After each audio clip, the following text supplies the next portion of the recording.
요즘 여러분들이 살면서 가장 많이 듣게 되는 소리가 어떤 소리인가요? 어떤 이야기들을 우리가 많이 듣게 됩니까? 조금 더 구체적으로 모르겠습니다. 여러분, 참 살기 좋다라는 이야기를 우리가 많이 듣게 되나요? 아니면 살기 힘들다라는 이야기를 많이 듣게 되나요? 네. 요즘 우리나라가 참 살기 어렵다라는 말을 합니다. 네. 살기 좋아요?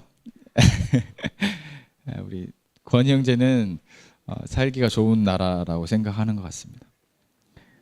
권 형제는 참 다행인데 대부분의 우리나라를 사는 젊은이들이 우리나라가 살기 어렵다라고 또 더 특히 말한다고 합니다. 사실 제가 제 주변에 있는 젊은 분들은 그런 이야기를 잘 안 해서 잘 모르겠는데 매스컴을 보면 젊은 사람들이 특히 청년층들이 헬조선이라는 말을까지 사용하면서 지옥 같다라는 말이죠. 이 나라가 지옥 같다라는 표현입니다. 그런 말을 사용할 정도로 살기 어렵다라고 느끼는 것 같습니다. 그러면서 그런 말을 하면서 동시에 다른 나라에 이민 가고 싶다, 다른 나라에 가서 살고 싶다, 여기를 조금 벗어나고 싶다라는 이야기까지도 하게 됩니다. 그런데 말만 그러지 사실 안 가더라고요. 갈 여건 형편이 안 돼서 그런지 모르겠으나 말만 그러지 사실 나라를 떠나는 선택을 하는 사람은 많지 않은 것 같습니다. 하지만 여러분, 정말 내게 생존의 위협이 있고 떠나야 할 간절한 필요성이 있다면 사람들은 떠납니다. 최근 전 세계적으로 이슈가 되고 있는 난민의 문제도 그렇죠. 여러분, 우리 주변에는 난민이 없으니까 사실 우리에게는 크게 와닿지 않은 말이고 이슈이지만 내전이나 독재 정권의 폭거를 피해서 살기 위해서 나라를 떠난 사람들, 그리고 나라를 떠났으나 정착할 나라를 찾지 못하는 사람들을 우리가 난민이라고 합니다. 우리나라에도 지금 제주도에 정말 많은 난민들이 지금 피신해서 와 있고 그 난민들은 우리나라가 자기들을 받아주기를 오매불망 기다리고 있지만 몇 년이 가도 한 명, 두 명 받아줄까 말까 한 게 현실입니다. 네. 그렇다고 우리가 인도주의적 관점에서 다 받아주면 되지 않습니까? 라고 쉽게 말을 못하는 것이 지금 유럽의 상황 가운데 난민들이 각 나라에서 자국에 문제를 일으키고 있고 또한 자국민의 생활에 지장을 주는 그런 상황들을 초래하고 있음을 보기 때문에 그 어떤 나라도 쉽게 난민을 향해서 뭔가 인도주의적 관점에서 문을 여는 결정을 하고 있지 못한 상황입니다. 이들은 왜 자기 나라를 떠났을까요? 여러분, 왜 자기 나라를 떠났을까요? 조금 전에 저희가 서두에 우리나라 청년들이, 우리나라에 사는 사람들이 나라가 어렵다라고 말하지만 결국 떠나는 사람은 많지 않다. 그러나 그 난민들은 왜 나라를 떠났을까요? 자기 나라이지만, 자기가 태어나서 그리고 그곳에서 자랐지만 그곳에서는 도저히 내가 이제 더 이상 살 수 없다라고 여겼기 때문에 차라리 내가 떠돌더라도 난민의 길을 선택한 것입니다. 여러분, 그런데 과연 이 세상에 그들이 안전하게 살 수 있는 나라, 편안하게 살 수 있는 나라, 그들이 꿈꾸는 행복한 나라가 있을까요? 실제로도 수많은 난민들이 자기의 고향, 자기의 나라를 떠났지만 그렇게 편안하게 행복하게 살고 있지 못하고 있습니다. 우리나라는 그런 나라입니까? 우리나라 사람들조차도 우리나라가 그렇게 행복한 나라가 아니라고 말하고 있으니, 여러분, 저희가 우리나라가 살기 좋은 나라이냐 또는 이 세상에 과연 살기 좋은 나라가 있느냐라는 질문에서 오늘 우리가 예수님이 말씀하시는 하나님의 나라를 살펴보기 원합니다. 저희가 지금 복음서를 읽어가면서 계속해서 예수님이 하나님의 나라를 어떻게 말씀하고 계시고 어떻게 보여주시고 계시는지를 살펴가고 있는데, 내가 사는 나라는 안전하고 내가 사는 나라는 행복한 나라인지를 우리가 생각하면서 조금 더 우리의 오늘 말씀을 나누기를 원합니다. 지난주에 우리는 예수님은 하나님의 나라를 위해서 오셨다라고 말을 했습니다. 예수님이 이 땅에 오신 것은 그냥 왕이 되셔서 통치하시기 위해서가 아니라 하나님의 나라를 완성하기 위해서 보여주시고 경험하도록 하기 위해서 오셨다라고 이야기를 했습니다. 예수님 말씀하시는 하나님의 나라는 여러분 어떤 나라입니까? 감이 잡히십니까? 그리고 예수님이 말씀하신 그 하나님의 나라는 내가 살고 있는, 우리가 느끼는 나라와 어떤 차이가 있을까요? 오늘 그 이야기를 나누고자 합니다. 그리고 우리가 이미 그 나라에 속한 백성으로서 내 나라가 어떤 나라인지를, 우리는 이미 대한민국 땅에서 대한민국 국민으로 살고 있지만 우리의 본적은, 본 국가는 하나님의 나라임을 저희들이 다시 한번 확인하고 그 나라가 사는 것이 얼마나 큰 기쁨임을 저희들이 고백하는 이 시간 되기를 원합니다. 예수님이 이 땅에 오셔서 하신 사역은 크게 세 가지로 볼 수 있습니다. 먼저 하나님의 나라에 대해서 가르쳐 주셨습니다. 그리고 하나님의 나라를 보여주셨습니다. 그리고 하나님의 나라를 완성하셨습니다. 저희는 앞으로 3주간에 걸쳐서 오늘과 2주의 시간을 더 들여서 각각의 사역들을 살펴볼 거고, 오늘은 그 첫 시간으로 예수님이 가르쳐 주신 하나님의 나라를 저희가 살펴보고자 합니다. 예수님은 공생의 기간 동안 어디를 가시든지 하나님의 나라를 말씀하셨습니다. 오늘 저희가 읽었던 마가복음 1장 14절 15절의 말씀이 바로 그 첫 시작입니다. 예수님의 공생의 사역을 처음 시작하시면서 처음으로 내뱉은 말씀, 선포가 바로 오늘 말씀입니다. 다시 한번 읽겠습니다. 15절 말씀에 때가 찼고부터 다시 한번 읽겠습니다. 예수님이 이 말씀을 선포하셨다, 사람들 앞에서 처음으로 내뱉으신 말씀이시다라고 생각을 하고 이 말씀을 다시 한번 읽겠습니다. 시작. 때가 찼고 하나님의 나라가 가까이 왔으니 회개하고 복음을 믿으라 하시니라. 아멘. 하나님의 시간이 되었다라는 이야기입니다. 때가 찼다라는 말은 하나님의 시간이 되었다라는 거예요. 이제 때가 됐다. 우리도 흔히 사용하는 표현이죠. 야, 밥 먹을 때가 됐다. 야, 이제 일할 때가 되었다. 때가 찼다라는 말입니다. 무슨 때일까요? 하나님의 시간이 되었다라는 것이죠. 그 시간은 무슨 시간일까요? 지금 이 이야기를 듣는 유대인들에게 이 시간, 그 때라는 것은 어떤 의미로 들렸을까요? 과거의 그들의 경험으로 미루어서 그들이 고통받고 있는 상황 가운데 하나님은 항상 구원자들을, 선지자들을 보내셔서 그들을 구원해내셨습니다. 건져내셨어요. 그래서 여기서 때가 찼다라는 말을 들을 때 유대인들은 뭐라고 느꼈을까요? 드디어 이제 우리가 로마의 압제로부터 벗어날 때가 되었구나. 드디어 우리의 하나님이 우리를 건져내시겠구나 라고 느꼈을 것이죠. 그렇게 받아들였다라는 것이죠.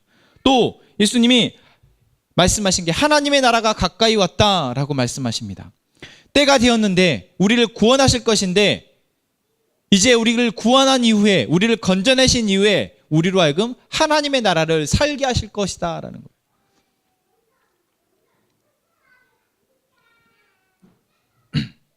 로마의 지배 아래 살고 있던, 그래서 고통받고 있던 유대인들은 구약의 수많은 경험들을 통해서 이 하나님의 때와 구원의 때와 그리고 하나님의 나라의 백성이 된다라는 것에 대해서 이미 익히 경험해왔던 사람들을 통해서 들어왔고, 그것이 계속해서 자손에게로 전해져 내려오고 있었습니다.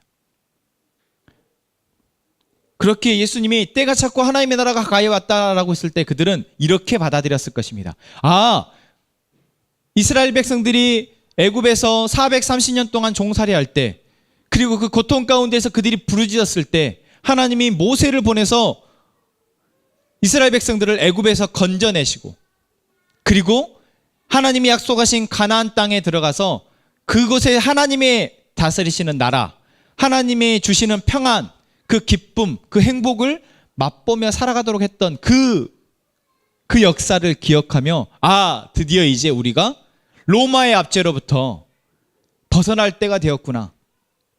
이제 우리만의 하나님이 주시는 복을 누리며 우리만의 나라를 우리가 살겠구나라고 그들이 들었을 것이라는 겁니다. 그런데 우리가 알다시피 여러분, 예수님은 오셔서 바로의 손아귀에서 이스라엘 백성들을 건져냈던 모세처럼 하시지 않았다라는 거예요. 애굽의 포로였던 이스라엘 민족을 모세가 구해냈듯 그들을 로마로부터 구해내 주시지 않았습니다. 오히려 유대를 다스리고 있던, 유대 지방을 다스리고 있던 로마의 총독, 빌라도 총독에 의해서 십자가에 죽으시게 되죠. 이것을 통해서 우리는 예수님이 말씀하시는 하나님의 나라는 유대인들이 생각하는 그런 나라가 아니었다라는 것을 알 수 있습니다.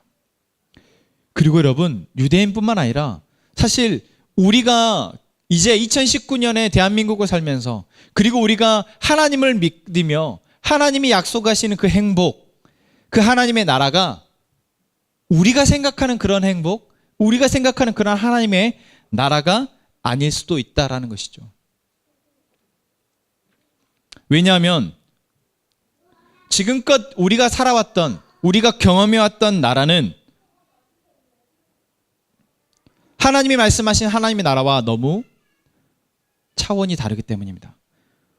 우리는 하나님의 나라, 예수님이 말씀하신 하나님의 나라, 그런 나라를 경험해 본 적도 없습니다. 이 땅의 그 어떤 나라도 하나님의 나라와는 너무나 다르기 때문입니다. 그게 꼭 자본주의나 공산주의와 같은 정치 체제의 문제가 아닙니다. 시장 경제이냐 아니면 사회주의와 같은 경제 체제의 문제도 아니에요. 민주주의냐 아니면 왕이 다스리는 왕권 국가냐와 같은 통치 체제의 문제도 아닙니다. 그래서 민주주의 국가에 사는 사람들은 그래도 조금 낫고, 공산주의 국가에 사는 사람들은 정말 불쌍하고, 시장 경제 체제 가운데에서 자유롭게 자기의 물건을 사고 팔 수 있는 나라, 아니면 독재 국가 가운데에서 나라의 통제를 받는 그런 나라, 그런 차이가 어느 나라에 있든 어떤 체제 안에서 살고 있든 우리는 그 어떤 사람도 예수님이 말씀하시는 그 하나님의 나라를 본 적도 경험해 본 적도 없다라는 사실입니다. 지금 북한에 있는 사람들은 우리도 빨리 남한처럼 되었으면 좋겠다라고 생각하겠죠. 그런데 여러분, 남한에 살고 있는 우리는 행복합니까?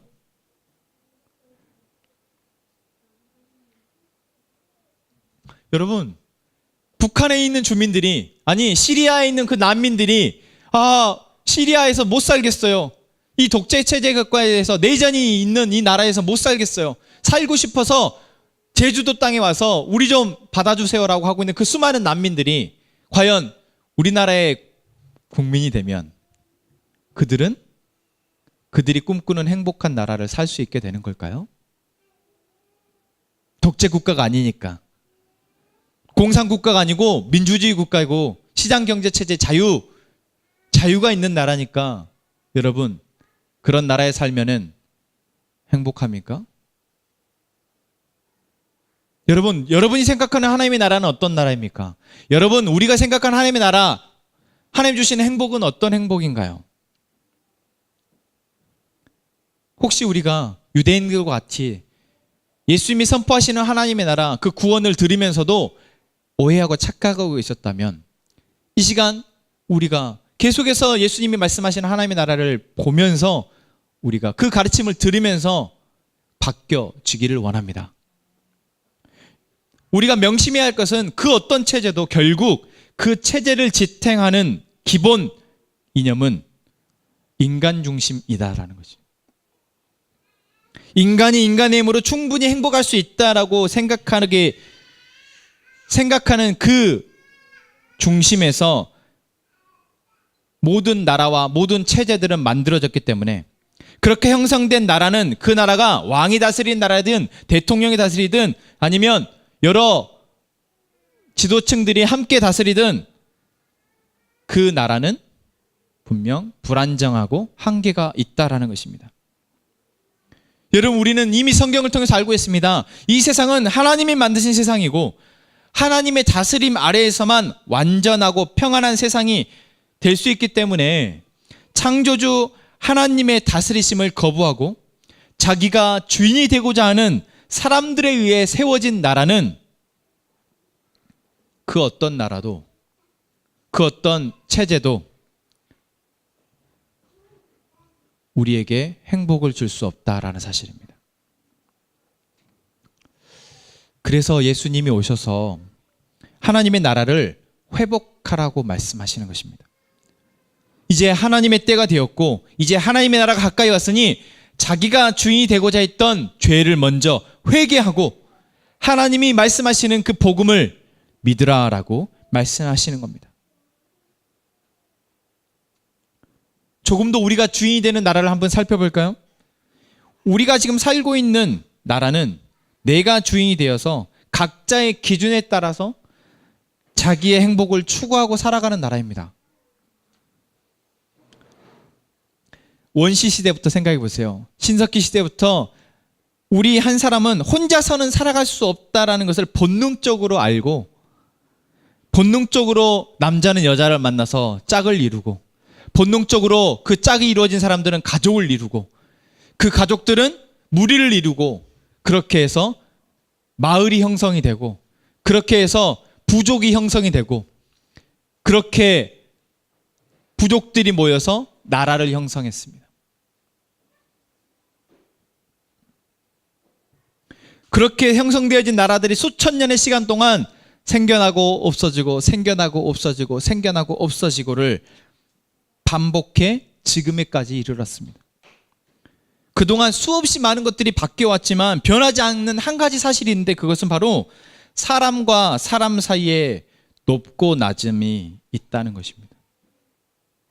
분명히 처음 무리를 형성할 때는 다 평등했는데 다 같은 사람이었는데 무리를 형성해서 함께 있다 보니 조금 더 똑똑한 사람, 조금 더 힘이 있는 사람, 조금 더 재능을 갖고 있는 사람이 다른 사람 위에 서게 되더라는 것이죠. 그것은 그 어떤 나라도 마찬가지입니다. 그 어떤 체제도 마찬가지입니다. 결국 조금 더 많이 가진 사람이 덜 가진 사람 위에서 그들을 지배하고 다스리게 되는 것, 그것은 변하지 않았습니다. 그리고 그것은 어느새 계급이 되었고 시간이 많이 흐르고 사람은 바뀌어도 그 계급은 계속 유지되어 왔습니다. 힘 있는 자가, 많이 아는 자가, 그래서 다른 사람 위에 있게 된 사람들이 자기 아래에 있는 사람들을 위해서 그들을 보호하고 그들을 더 나은 삶을 약속하며 살아가고 있는 나라들이 지금 우리가 살고 있는 나라입니다. 우리 위에도 사람이 있어요. 지금 이번에도 최근에도 선거를 했지 않습니까? 선거가 무엇입니까? 나를 대신해서 나의 행복을 대변해주고 나의 행복을 지켜주기 위한 대표를 뽑고 그 대표된 사람이 우리의 행복을 지켜주라고 우리는 기대하면서 투표를 하는 것이죠. 대통령을 뽑든 국회의원을 뽑든 시장을 뽑든 하다못해 시의원을 뽑든 그래도 그 사람들이 우리보다 똑똑하고 우리보다 가진 게 있으니까 그래도 우리를 위해서 좋은 선택을 해주겠지, 선한 선택을 해주겠지라고 우리는 생각하며 살아가는 것이죠. 하지만 우리는 잘 알고 있습니다. 오히려 자기의 이익을 위해서 더 많이 가지려 다른 사람들을 희생시키는 사람들이 많이 있다라는 것을. 그래서 우리는 분노하게 됩니다. 그 분노의 정점이 3년 전 촛불이었습니다. 촛불을 들면서 기대하면서 우리가 새로운 대통령을 뽑았지만 그 대통령도 쉽사리 우리의 행복을 지켜주지 못하고 있는 것 같습니다. 아무리 노력을 한다 해도 한 사람의 힘으로 이 거대한 나라를 선한 방향으로 이끌어가는 것은 쉽지 않다라는 것을 우리는 보게 되고 있습니다. 문제는 대통령이 아닙니다. 문제는 정치 체제가 아니에요. 문제는 경제 체제가 아니다라는 사실을 우리가 잊지 말아야겠습니다. 이 땅 가운데 살고 있는 우리의 나라가 행복하지 못하는 이유, 이 땅 가운데 살고 있는 많은 사람들이 불안해하는 이유, 이 땅 가운데 많은 사람들이 고통받고 있는 이유는 바로 우리의 욕심, 우리의 죄 때문임을 우리는 이제는 인정해야 할 때입니다. 예수님이 우리에게 오셔서 주시고자 하는 복음이 바로 그렇습니다. 예수님이 주시고자 하는 복음, 이제 좀 감이 잡히십니까? 예수님이 우리에게 주시고자 하는 복음은 우리가 겪고 있는 모든 문제와 고통이 바로 인간 본연의, 인간이 갖고 있는 내가 내 중심이 되어서 행복할 수 있다고 여기는 자기 중심적인 그 마음이 문제임을 말씀하고 있는 것입니다. 그렇기에 예수님은 회개하라. 하나님의 나라가 이제 너희들에게 가까이 왔는데 너희들이 준비해야 할 것은, 너희들이 해야 할 것은 우리가 먼저 내가 내 주인이었던 것이 모든 문제이구나 인정하고 회개하라라고 말씀하신 것입니다. 저희가 마가복음의 말씀과 동일한 병행 본문이 누가복음의 말씀인데, 누가복음에서는 사실 오늘과 같은 선포의 메시지를 조금 다르게 이야기하십니다. 누가복음 4장 18절부터 보면은 예수님이 이제 복음을 처음 선포하시며 회당에 들어가서 가르치시는데, 그 가르치시는 말씀이 구약의 이사야 선지자가 이미 예언했던 말씀을 예수님이 선포하십니다. 누가복음 4장 18절 한번 우리 21절까지 한번 같이 읽어볼까요? 누가복음 4장 18절입니다. 시작. 주의 성령이 내게 임하셨으니 이는 가난한 자에게 복음을 전하게 하시려고 내게 기름을 부으시고 나를 보내사 포로된 자에게 자유를, 눈먼 자에게 다시 보게 함을 전파하며 눌린 자를 자유롭게 하고 주의 은혜를 전파하게 하려 하심이라 하였더라.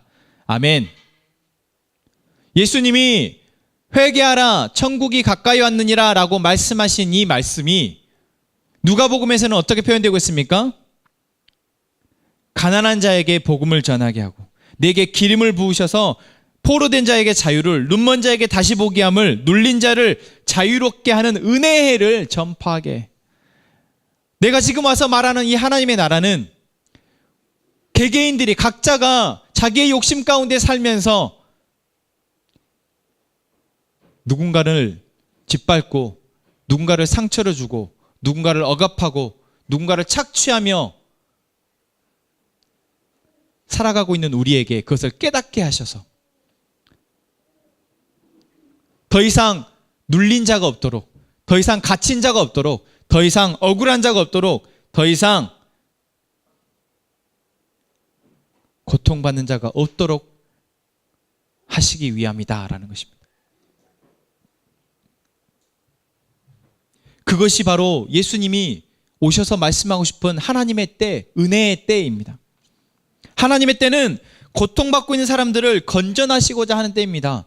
죄 가운데에서 죄 때문에 고통받고 있는 사람들, 그들을 건져내시고자 하는 그 때인 것이죠. 하나님의 나라는 사람이 사람을 압제하고 다스리는 나라, 그래서 사람들이 고통 속에서 울부짖는 나라가 아니라 창조주이신 하나님의 원래 창조의 목적대로 피조세계가 함께, 그곳에 살고 있는 모든 사람들이 함께 행복하게 사는 나라, 그 나라가 바로 하나님의 나라입니다. 그것이 정치체제로 가능하겠습니까? 다스리는 사람이 바뀐다고 가능하겠어요? 아니요. 한 사람이 바뀌어도 그 사람과 살게 있는 많은 사람들이 여전히 자기 기준에, 자기 욕심에 따라서 행복을 추구하기 때문에 어느 한 사람의 문제가 아님을, 어떤 정치 체제의 문제가 아님을 예수님은 보여주고 싶으셨던 것입니다. 출애굽기에서 이스라엘 백성들을 애굽에서 건져낸 것도 그렇습니다. 바로가 다스리는 애굽, 바로라는 왕이 있고 그 애굽은 그 시대의 강대국이었습니다. 그래서 바로를 위시해서 수많은 군사들과 또한 장군들과 제사장들과 수많은 정치, 그 피라미드와 같은 나라의 체계 가운데에서 지배하는 사람이 지배를 받고 있는 사람들을 억압하고 착취하고 해서 나라가 유지되는 그 나라. 그리고 그것이 당연하게 여겨지며 그냥 그렇게 살아가면은, 그리고 그렇게 살아가면서 자기의 행복을 자기가 나름대로 독자 생존이라 하죠. 자기 스스로고 살아나가야 하는 그런 나라. 그 중에서도 가장 억압받고 고통받고 있었던 이방인이었던 이스라엘 백성들을 하나님께서 모세를 통해서 그 나라에서 빼내 오신 것이 바로 출애굽 사건입니다. 단순히 포로된 사람들을 끄집어낸 것이 아니라 인간의 욕심이 탑을 이루어서 형성되어진 그 나라에서 하나님이 다스리시는 나라로 옮기시는 사건이 바로 출애굽의 사건이다라는 것입니다. 여기서 중요한 사실은 애굽 사람들만, 지배계층의 사람들만 죄를 지은 것이 아니라는 것입니다. 그곳에 살고 있는 이스라엘 백성들도 여러분 계속해서 자기들 자신의 행복을 위해서 죄를 짓고 있었습니다. 하나님은 이스라엘 백성뿐만 아니라 이 땅에 살고 있는 모든 사람이 죄인이다라고 말씀하고 있습니다. 이미 우리는 로마서에서 그 말씀을 우리가 묵상하고 왔습니다. 그래서 애굽에서 이스라엘 백성들이 빠져나올 때 그들은 어린 양의 피를 문설주와 좌우 임방의 발음을 통해서 죄의 대가를 치르고 나와야 했습니다. 그리고 나온 후에도 그들은 자기가 자기 인생의 주인이 되고자 하는 그 자기 중심성을 내려놓기 위해서 40년이라는 시간 동안을 훈련을 받았습니다. 그 훈련의 시간 동안 그들은 내가 내 행복을 추구해서 행복할 수 없고 하나님이 주시는 것으로, 하나님이 공급하시고 하나님이 인도하시는 삶이 우리의 행복이구나, 내가 살아갈 수 있는 유일한 행복의 방법이구나라는 것을 그들은 몸으로 체득하는 시간이었습니다. 이처럼 예수님도 우리에게 오셔서 죄의 지배를 받는 세상의 나라에서 하나님의 나라로 인도하시기 위해 우리에게 하나님의 나라를 가르쳐 주고 계시는 것입니다. 그 나라로, 그 하나님의 나라로 우리를 옮기시기 위해서 치러야 할 모든 죄의 대가를 본인 십자가에 죽으시면서까지요. 여러분, 이제 우리는 그 나라에 들어가기만 하면 됩니다. 아니, 이미 우리는 들어왔습니다. 여러분, 이미 우리는 회개하고 예수님이 우리를 위해서 죄의 대가를 대신 치르시고 우리로 하나님의 의롭다 칭하심을 받을 수 있도록 하셨다는 사실을 우리가 믿고 이제 우리는 이미 하나님의 나라 백성이 되었습니다. 여러분 믿으십니까? 이제 우리는 그 하나님 나라의 백성으로 살기만 하면 됩니다.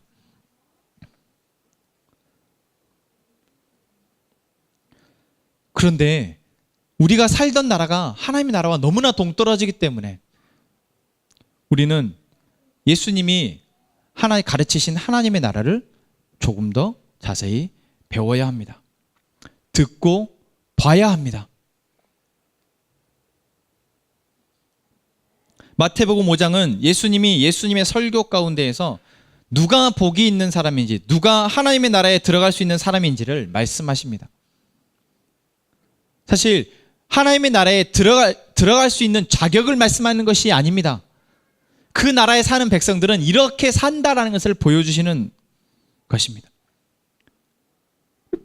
마태복음 5장을 한번 볼까요? 마태복음 5장에 예수님께서 8가지를 말씀하시는데 이것은 조건인 것 같지만 사실 조건이 아닙니다. 먼저 첫 번째 무엇입니까? 심령이 가난한 자가 복이 있답니다. 애통하는 자가 복이 있대요. 온유한 자, 의에 줄이고 목마른 자, 긍휼히 여기는 자, 마음이 청결한 자, 화평케 하는 자, 의를 위하여 박해를 받는 자, 이 자가 복이 있고 이 사람이 하나님의 나라 백성이며 하나님 나라에 들어가는 사람이다 라고 말씀하십니다. 그런데 여러분 다시 한번 보세요. 여러분 이렇게 살고 싶으십니까? 유체자매 이렇게 살고 싶어요? 가난하고 애통하고 온유하고 의에 줄이고 목마르고 긍휼히 여기고 마음이 청결하고 화평케 하고 의를 위해서 박해를 받고 살고 싶어요? 그렇게 살 수 있을 것 같으신가요?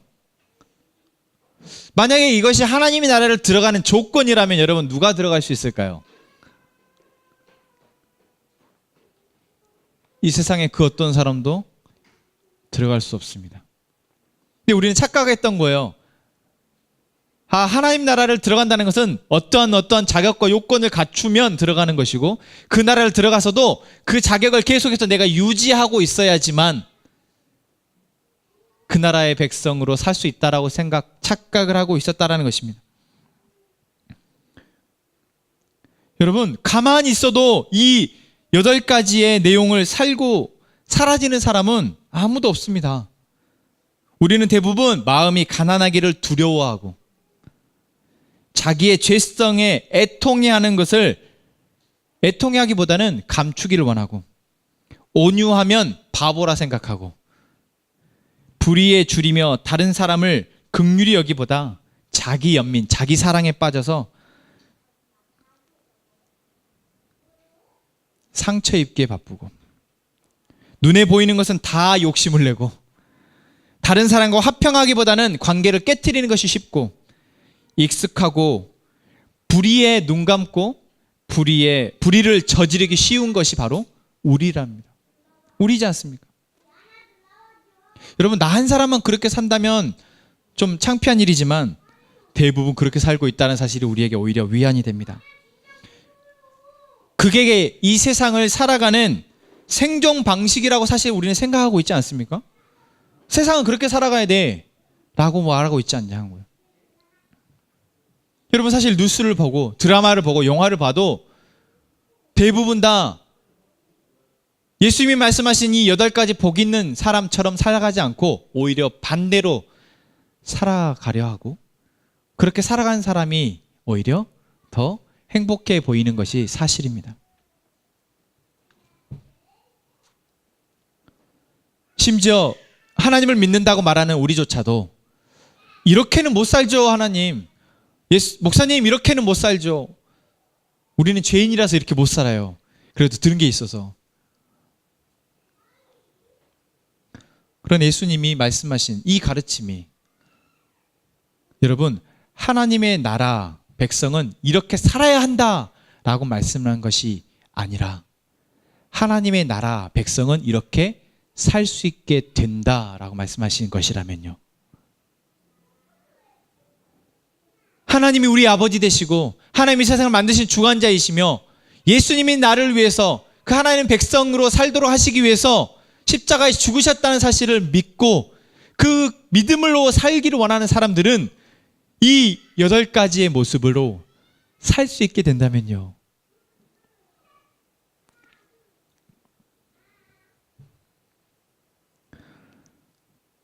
예수님이 말씀하시는 하나님 나라의 복음이 바로 그렇습니다. 이 복음은 우리에게 율법을 말씀하시는 것이 아니라 이 복음은 우리에게 자격 조건을 말씀하시는 것이 아니라 우리에게 그러한 삶을 살 수 있다라고 말씀하시는 것입니다.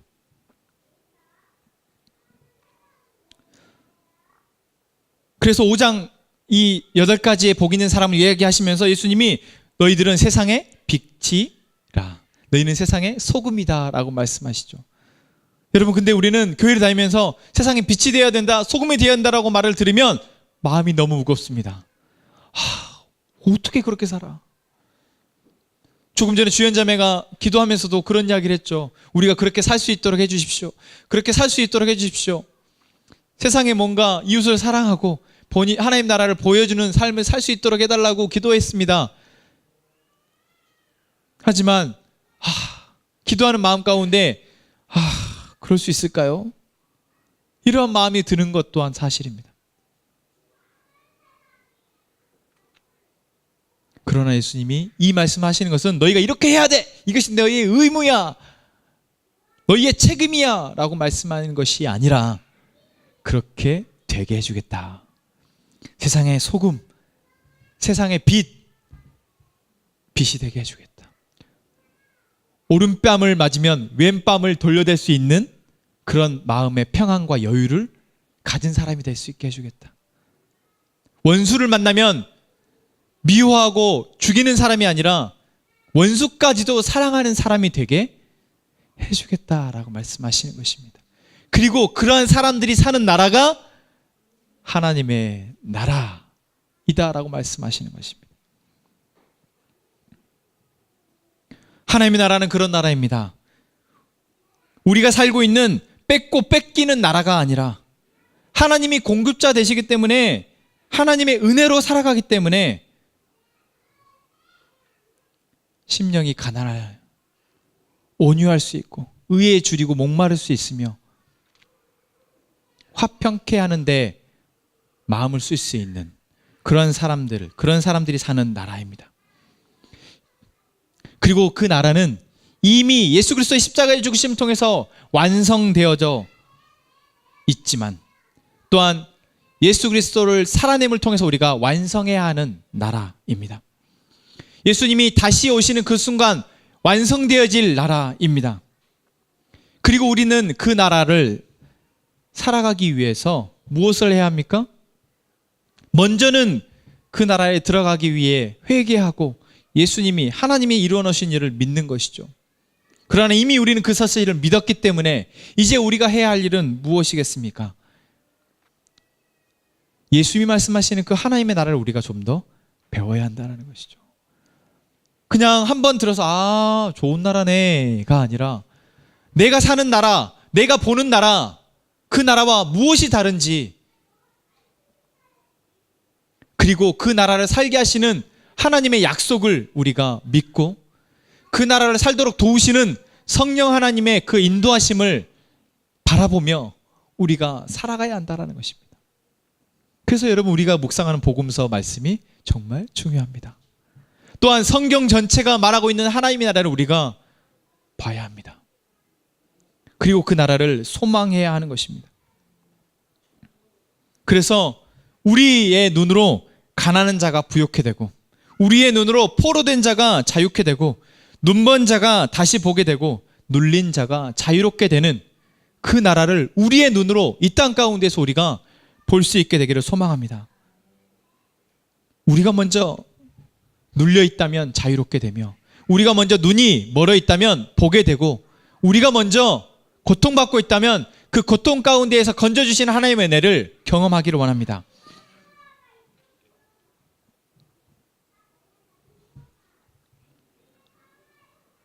그러나 우리가 그러한 삶을 살아가는 하나님 나라의 백성이지만 우리가 한 가지 명심해야 할 것이 있습니다. 그것은 우리가 지금 살고 있는 이 나라 대한민국은 우리가 소유하게 되고 영원히 살게 될 그 하나님의 나라의 대사로서 우리가 지금 대한민국을 살고 있다는 사실입니다. 우리의 신분은, 우리의 국적은 하나님의 나라이지만 우리는 지금 이 대한민국 땅에 파견 나온 거예요. 대사로서 파견 나와서 이 땅에 더럽고 추악한 것을 눈으로 봐야 합니다. 이 땅에서 나는 죄의 악취를 우리가 맡아야 하고 그 죄의 문제들 속에서 우리도 함께 뒤섞여서 살아가야 합니다. 이 땅에서 나는 것을 먹어야 하고 이 땅에서 보여지는 것을 우리는 보고 살아야 한다는 것이죠.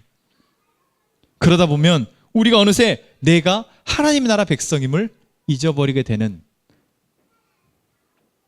하나님 나라의 백성으로서 누려야 할 그 은혜와 축복을 맛보지 못하게 되는 그런 상황에 처하기도 한다는 것입니다.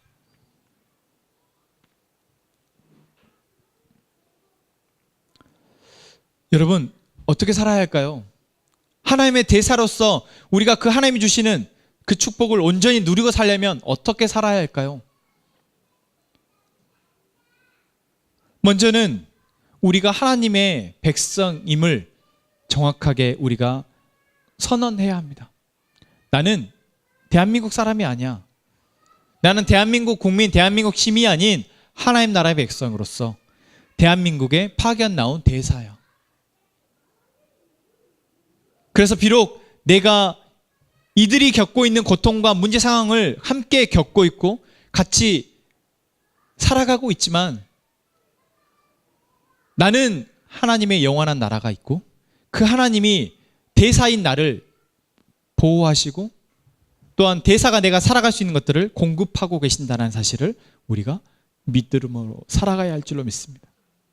그렇게 살아갈 때 지금 비록 내 삶이 어렵고 지금 비록 내 삶이 인내하기 힘들다 할지라도 우리는 그 시간들을 살아낼 수 있을 것입니다. 오늘 말씀을 마치기로 합니다. 여러분, 예수님은 우리에게 하나님의 나라를 가르쳐 주시기 위해서 오셨습니다.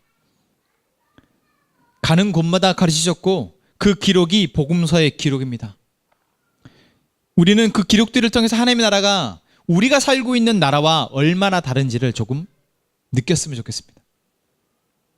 그리고 그 핵심은 우리가 살고 있었던 나라는, 우리가 속해 있던 나라는 인간의 죄가 다스리는 나라이구나. 우리의 죄로 인해서 고통받는 나라이구나. 이것을 우리가 확인하고 이제는 예수님이 말씀하신 그 하나님의 나라, 하나님의 다스림 아래에서 하나님의 공급하심과 하나님의 은혜로 살아가는 그 나라를 우리가 살아내고 있고 그 나라를 내가 소유하게 되었음을 우리가 바라보기를 원합니다. 그리고 그 나라를 어떻게 살아갈 수 있을지를 우리가 그 방법을 배워가고 그 방법대로 살아가는 저희가 되기를 원합니다. 그 나라에 들어가기 위해서 먼저 우리가 해야 할 것은 우리가 죄인임을 인정하는 것.